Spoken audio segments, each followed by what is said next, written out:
Commissioner Ott, please come forward and share with us all the great things that have happened in East Cobb neighborhoods. And at the end of the time, we'll allow some time for questions. Thank you, Roseanne.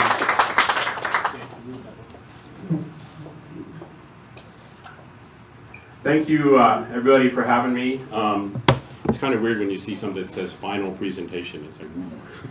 But anyway, I want to thank everybody for coming, and hello to everybody out there in virtual land. But, you know, as much as I appreciate the thank yous from all of you, the people that you really need to be thanking, and Wendy talked about it, that's my wife Judy and my kids.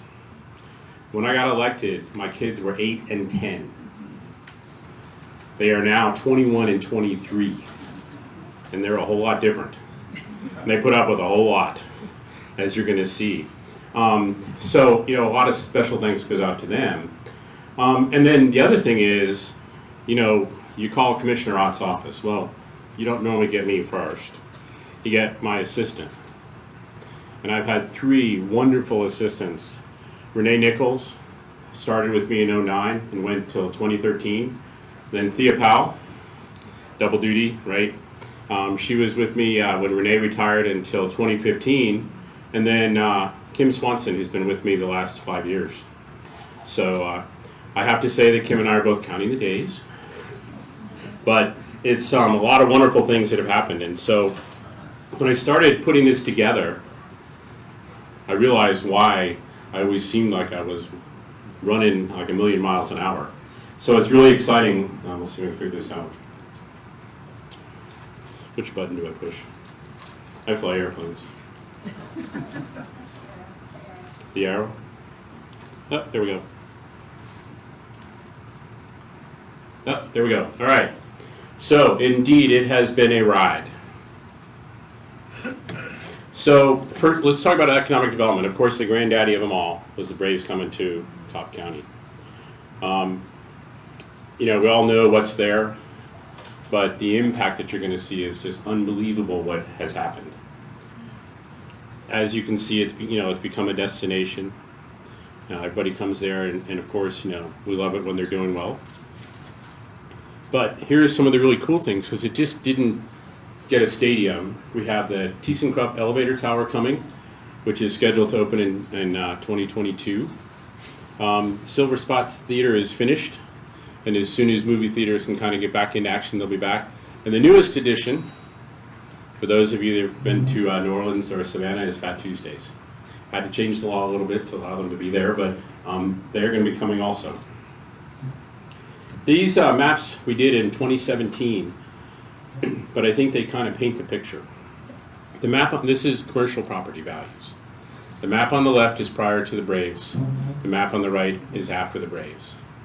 The darker the green, the darkest green is greater than 100% increase in fair market value. It's equally impressive for the residential properties.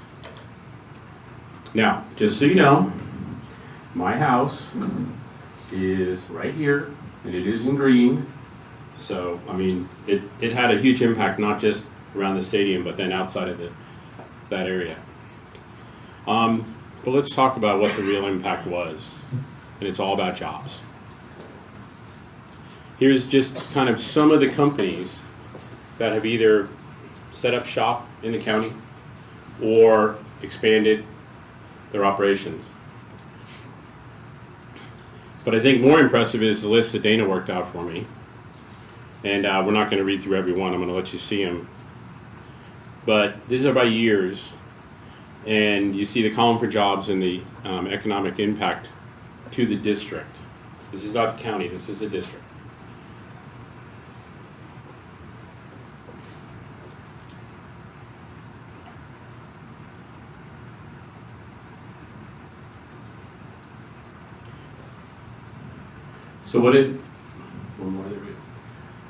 So what does this all come out to? Over 22,000 jobs just in District 2. And over 2.2 billion with a B economic investment in the district. And all goes to Cobb County. That's a huge impact.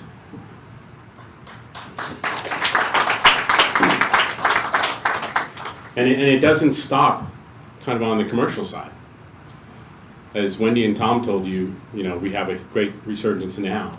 But over the course of the 12 years, well, I have West Village, which, as you can see, 15 years in the making from when I started on the Planning Commission until even currently now. It is still going. I remember when Jolie and I went up to Charlotte with the original proposal to look at what they wanted to model it after, Birkdale Village. That was a long time ago, and the board just recently approved the newest addition to West Village. It's a great success. I know Fitz lives over in that area. And you're going to see some of the benefits that the county got besides just the economics of it. The newest mixed-use development that the board just approved on Windy Ridge across from the Battery. What's kind of unique about this is if you look at the exterior and the swooping here and the sticking out there, that's one of the things that, and I say Kim, because we would sit down with every developer and they would come in with the things that look like cardboard boxes stacked on top of each other, and we'd say, no, that's not what we want in the district. We want it to stand out. What's unique about this is the plaza. Any of you that have used Uber or the ride sharing over there know that you're like standing on a sidewalk? Well, this plaza is designed to give the folks using rideshare a place to hang out before and after the game. So that's going to be a huge asset over there. Cumberland Mall. Everybody thought it was, put it up for dead. Next week, the board's going to consider a rezoning request that will add 2 office towers, apartments, a hotel, a bus terminal instead of the kiss and ride lot, and finally station number 29 will have a home. You can see it right over here on the side. That not only revitalizing Cumberland Mall, it's going to be a huge asset to that part of Cumberland. Passion City Church just recently opened their doors. They are moving up from Buckhead over to the Cumberland area. Marketplace Terrell Mill, a little bit closer to East Cobb here, the corner of Powers Ferry and Terrell Mill, the side of the old Brumby Elementary School. So far, everything on the left-hand side of the picture is being built. The self-storage, the apartments, the Chick-fil-A will break ground first of the year. The Panera and the Regions Bank are open. There's a Wendy's at the upper corner, and they should start on the shops sometime next year. Huge investment. And one of the interesting things about that, and this was something that I told folks in the community when we started 12 years ago, was that if we get certain things to go, everything else will follow. And if you think about what Powers Ferry was like, and if you drive on that now and you look at the BP or the Shell station, BP did not come in for a rezoning. They tore the entire gas station down and rebuilt it with the stone and the cornices and everything that matches across the street. Not because they had to, not because the county made them, but we recreated the community over there, and they did it to keep up. Now, what have we done in East Cobb? The Oaks at Powers Ferry, some townhomes over on Powers Ferry, Cobblestone Manor in East Cobb, the old Perkins property, and then of course Sterling Estates, one of the first true senior living facilities in East Cobb. So, what is the net result? I'll let you kind of look at this screen here. I'll give you the tally, but you can see that the development was spread across the entire district. You have stuff in West Village and Smyrna area, Cumberland Mall and the Battery, Vinings, Powers Ferry, Wildwood, and East Cobb. All told, the 5,000 apartments, 3,500 of those are in the Cumberland Battery area, where they should be. Density does not belong in East Cobb, but when you think about Cumberland, that's where the road infrastructure was there, all the amenities are there, and what it does is it helps the things that Holly works for survive. And one of the unique things that we did, in the past, apartments would have mostly 2 and 3 bedroom units. That overcrowds the schools. And what an interesting point is when the new Terrell Mill School opened, it was under capacity, even though we built all those apartments. And the reason being is with the exception of about 2 or 3 complexes, there are no 3-bedroom apartments. And a point that was made to me by my daughter about a month ago when she went out looking with her boyfriend and his 2 roommates to find a 3-bedroom apartment. And I sent her to all these new places, and she calls me and goes, "Dad, there's no 3-bedroom apartments." I'm like, "Oh yeah, I forgot." But it has a great impact. The other thing that we did was we dictated through stipulations the interiors. 10-foot ceilings, hard surface countertops, hardwood floors, internet throughout, polished metal fixtures. All of that sets the rent. It sets the type of person that comes in there. They have good paying jobs. The people that got those 22,000 jobs have a place to live. And so it did the quality. That's why a 3-bedroom apartment in the Battery rents for $4,000 to $5,000 a month. Which, as Wendy and Tom will tell you, go buy a house. But the occupancy rate on apartments in District 2 is 95%. Okay, so moving forward, a lot of interest from the community about, hey, we want to preserve what we have. We created 4 master plans, kind of flight plans for the community. But what was unique was that instead of hiring a consultant, paying tens of thousands of dollars, it was done by county staff for $2,000 a report. Community meetings, the first one, Powers Ferry, was a redevelopment plan. Drive up and down Powers Ferry now and you're going to see the impact. Johnson Ferry, it was more of an aesthetic plan. We did visual preference surveys to let people tell us what they wanted it to look like. So when you see those pedestrian lights going up and down Johnson Ferry, they're in the plan. And we can point the developer and say, here's what we need. Bindings, all protection, protecting what they have. And then when we just approved, the board just approved Johnson Ferry Shalford, didn't know where it was going to go. Started in one direction and it became a protection plan also. So those 4 master plans and the city of Smyrna account for about 60% of the land in District 2. And when you include the Cumberland CID and Blueprint Cumberland, about 60 to 65% of the land in District 2 has a master plan. And what does that do for the developers and the community? When a developer comes to the commissioner and says, I want to develop here, I point them and I say, have you looked at the master plan? And I can guarantee them if they develop within the master plan, the community is going to support them. And of course they all look at me and go, how do you know that? I said, because the community wrote the plan. And so it's a guideline for the community speaking to the developers before they ever think about coming into an area as to what the community is willing to accept. All right, big changes in healthcare. I know Kim's out there. Wellstar built 2 magnificent facilities. Fitz, I know you're on the board, but the East Cobb and the Vinings Health Park. I'm sure everybody here in East Cobb's been over to the East Cobb Health Park at least once. Great services provided to the community and beautiful buildings to boot. In addition, Northside built their Johnson Ferry facility and just recently got approved to build a similar facility over on South Atlanta Road by the East-West Connector. Moving on to the cultural changes over the last 12 years, lots of changes in libraries. Everybody's familiar when Merchants Walk went through its rejuvenation. The Merchants Walk Library was sold and moved to the East Cobb Library, which has been a great asset. It's over in Park Air. But probably the single biggest change in libraries was when the East Marietta branch was torn down. The building was so old and so outdated that to go from the main upstairs floor to the kids section, you had to go outside. It was replaced with the Sewell Mill Library and Culture Center. And it is truly more than a library. And you don't see a lot of windows, it's because of what's on the inside. It has a tremendous library space that you see there on the left. Very open, lots of windows, and if you look closely at those chairs, every chair has a power outlet. And the entire floor is raised so that any kind of wiring and anything like that can be passed through it so that it can constantly be kept up to date. There's a teen center, there's a children's center in the back. In the teen center, they actually have some virtual reality for the kids. There is a green screen room.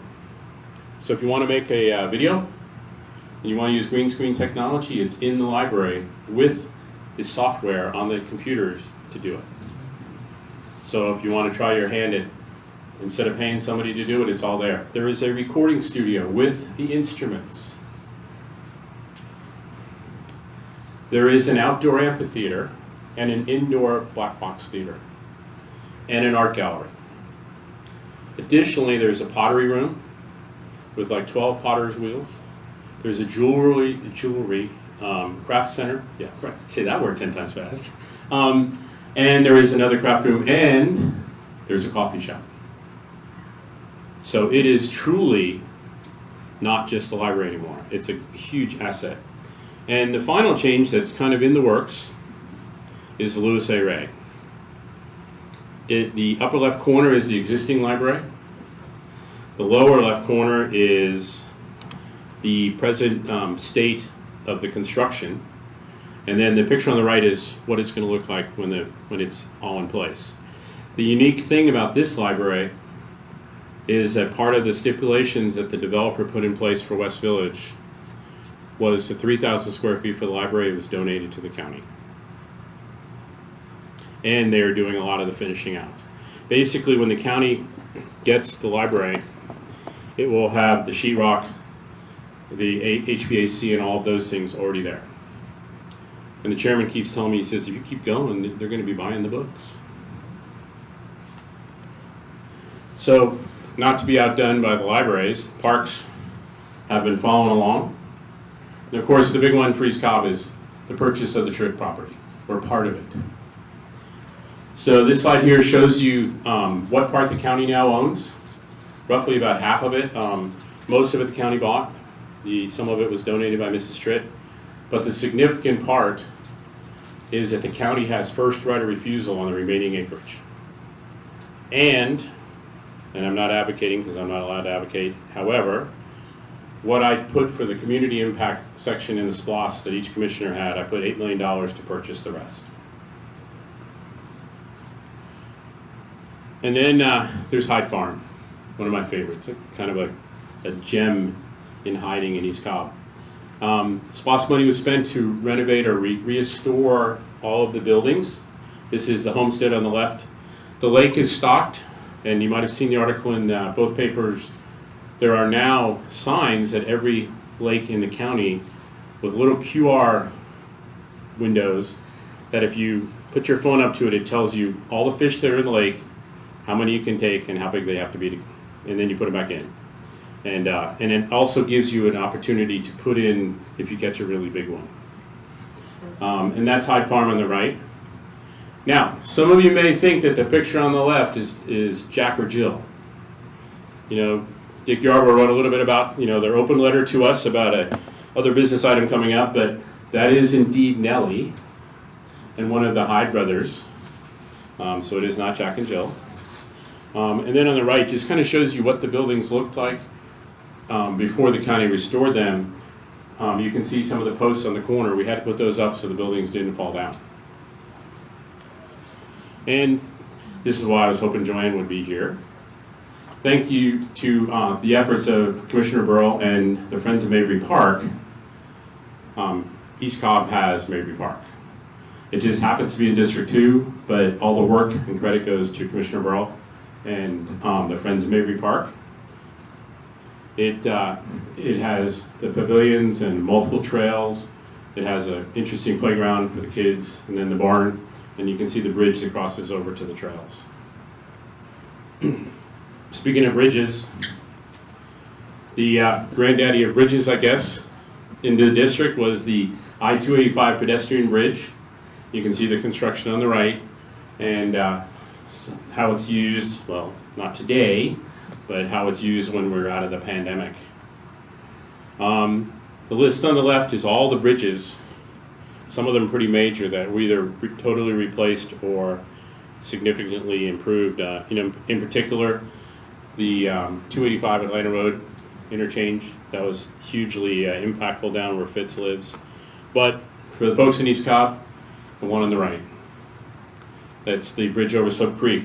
I came across these pictures, which, if you're familiar with Paper Mill Road, every girder for that bridge came down Paper Mill Road from Johnson Ferry.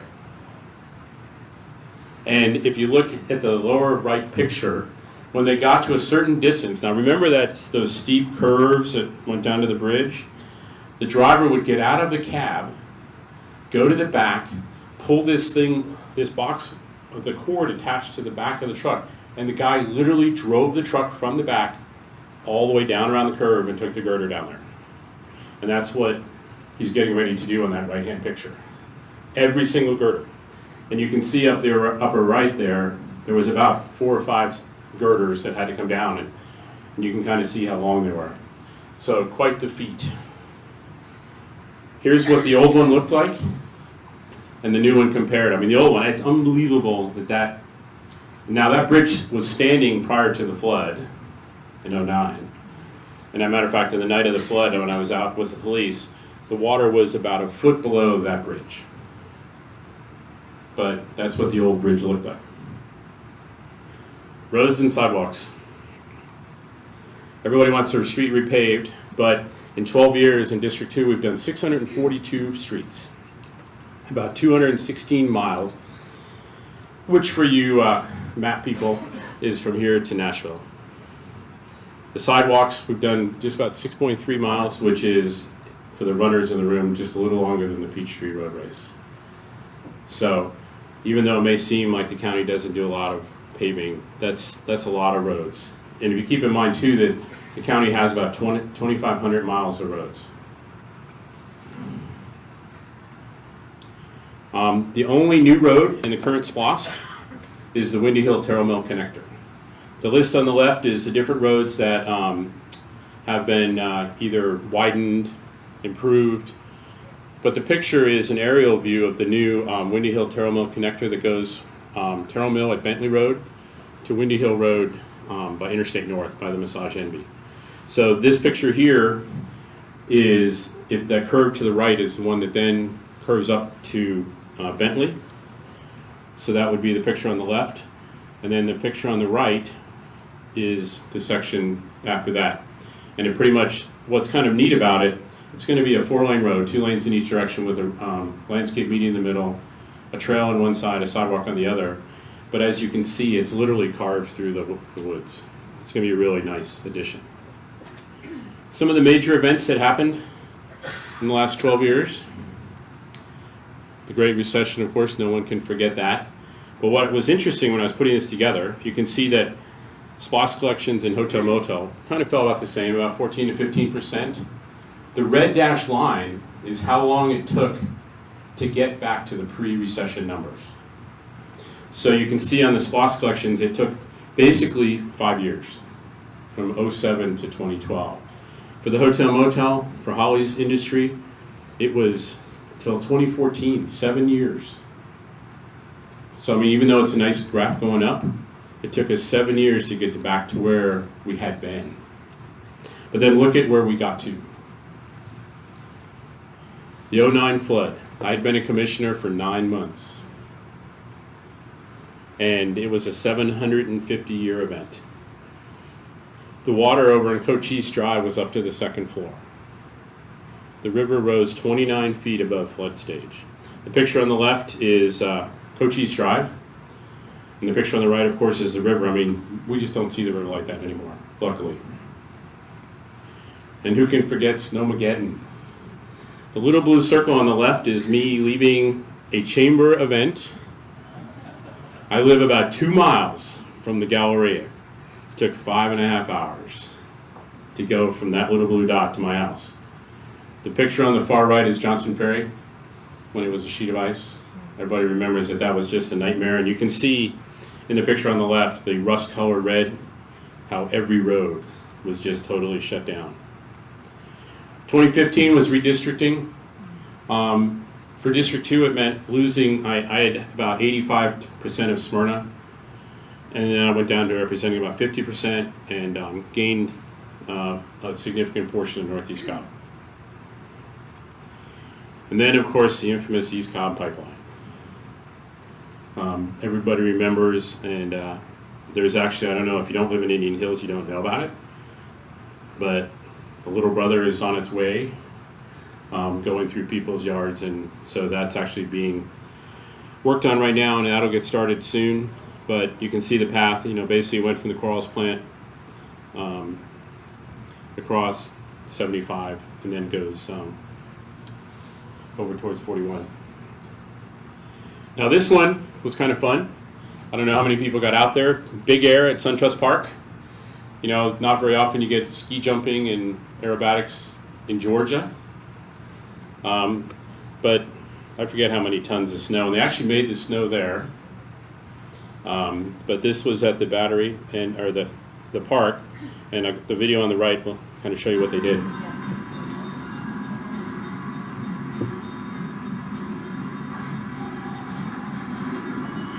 And they did that on skis too, and everybody that was on skis, they went down backwards.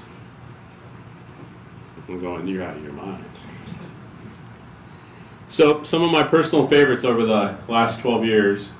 In 2010, a delegation went to Sungdong-gu province in South Korea, a sister city. We did a lot of really cool things. We visited the DMZ, not at the bridge that you always see, but actually at the working base, and they showed us North Korea on the other side. But probably one of the highlights was meeting General Peck, the only 5-star general in South Korea. He is credited with, I don't think a lot of people realize that the North Koreans got down to all but one city in South Korea.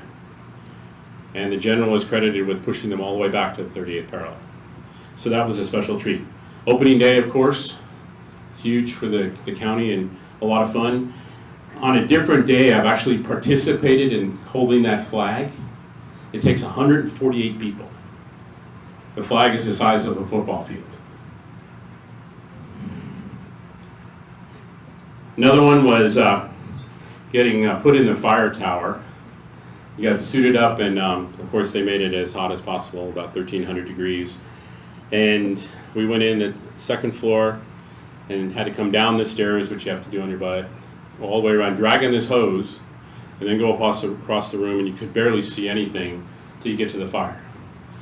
And so that was a lot of fun. And then, of course, being at the stadium when the Braves won their first division championship in the new stadium. Town halls, most of them were fun. This particular one that I put in the picture was not. This was the first Sterigenics town hall with about 450 people, which was a mini one compared to the big one, where we had over 900 people at a town hall. And we had more online. And then I got to go to the White House as part of an opioid task force. So some of the new endeavors that I kind of put in place during my time. The COPE House stands for Cobb Overdose Prevention Effort. Got the idea from a county in Maryland. Basically, it's a traveling classroom, and county staff completely built what you see. The trailer was totally empty on the inside. It's modeled after a teenager's bedroom, bathroom, and closet. And we have about 60 to 70 different clues for you as a parent that your child may be abusing drugs. And things that you would just, anything that has space, like your alarm clock that has that space for the 9-volt battery, it runs without the battery, right? But you can keep stuff in there. You can keep drugs in there. So, Joanne's gonna kind of roll her eyes on this one, but I got involved with GIS, Geographic Information Systems. All the maps that you see kind of are based on this. But what happened was, when I was kind of learning how to do it, the owners of Canoe called, and this was like the mini flood compared to the big one. They said, "Hey, are we going to flood?" I'm like, "I don't know." And the flood gauges tell you how high they're going to go, but they don't know. So this map represents, and it's all the layers at one time, represents a different flood, how much the water is going to come out of the river, the Chattahoochee River, based on flood gauge readings. And if you could see on the scale here, the different colors tell you how far. The red, or the pinkish color, that is the '09 flood. And so with that, I made a mobile app that you can get on your phone, your iPad, on your desktop, and you can go in and select how high the river is going to get. And kind of a really cool story was last year, my wife and I were watching the news, and they showed the river at Canoe, and it was probably about from me to Fitz away from the tents at Canoe. And so after having done all this, I called Cassie Mazum and I said, hey, how high is the river? I said, I bet it's at 12 feet. She comes back and she goes, 12 feet? How'd you know? Because I know from my mapping that at 15 feet, the water is going to be underneath the tents at Canoe. So that's the kind of stuff that this map tells you. And this mobile app allows you to look it up. And there's some there's some bookmarks to some other places. And so that map was displayed at the ESRI conference last year. And each year they go around and they pick some maps that they like and they publish them. And so I was excited to find out that my map was published this year in the map book. Some of the other things I worked on for the first 11 years, worked with Michael Paris and the Council for Quality Growth to go do a complete rewrite of the county development standards. About 214 pages of changes. But what was significant, and Dana was involved in that. That was before he went to the other side. What was significant was the county code development standards were really kind of written for greenfield or undeveloped land development. So, for example, if you had a shopping center that was all asphalt for the parking lot, and you came in and wanted to rebuild it, the old standards would say, well, you had to put in a detention pond. Now, you hadn't had one for 20 years, and there hadn't been any flooding, but because of the way the standards are written, that could be upwards of $1 million. So the changes that we made it so that redevelopment of those properties, the blighted properties that we wanted to get rid of from our neighborhoods and everything, became more economically feasible because we weren't having to do ridiculous things that you hadn't been doing for 20 years. Citizens Oversight Committee, as a result of the Great Recession, started town halls. Believe it or not, I know it would be hard to imagine today, but when I got elected, commissioners just didn't have town halls. Tube Talk, some of you might have seen the TV show that we did. Get people familiar with who the county staff are and some of the issues. Newsletters, another thing the commissioners didn't do. I stole the idea from Tom Price, and we started newsletters, and now everybody sends out newsletters. So, and then of course I've been around for 3 SPLOS. This year, kind of a unique year, one of the biggest things that Commissioner Burrell and I have had to deal with is the coronavirus, of course. Luckily the county got $132 million in CARES money. Probably one of the most significant things we did was the small business grant, and I know all of you are very familiar with that. And if you're not, $50 million grant money, not loans, to small business. $2 million of that was then earmarked for not-for-profits. There we go. Eviction protection grant. This is with Star C and is trying to keep people in their homes. The county strategic reserve. The county did not have one before, just like the states relied on the federal government. The counties relied on the states. Well, now Cobb County is not going to rely on anybody. We're going to have PPE for our first responders and those that need it if something flares up or comes back. And then Cobb Douglas Public Health. You know, it's a quasi-agency. They're kind of state, kind of county, funded from both places. And so the board gave some of the CARES money for them to get the stuff they needed. So some of you may have seen this video. This is Kevin Harrington from Shark Tank. Hi, I'm Kevin Harrington, an original shark from the hit TV show Shark Tank. Are you a Cobb County business owner? Well, guess what? You have $50 million available to you if you have less than 100 employees. But you only have until June 26th to act. You must act now, because if you don't, your competitors will be. Get your piece of that $50 million before June 26th. Act now. I'll tell you how we got that. So, the whole thing began with a flood, and it's ending with a pandemic.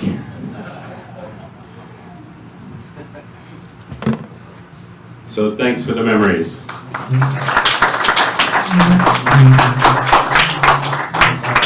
Thank you, Commissioner. Please stay with us for a minute.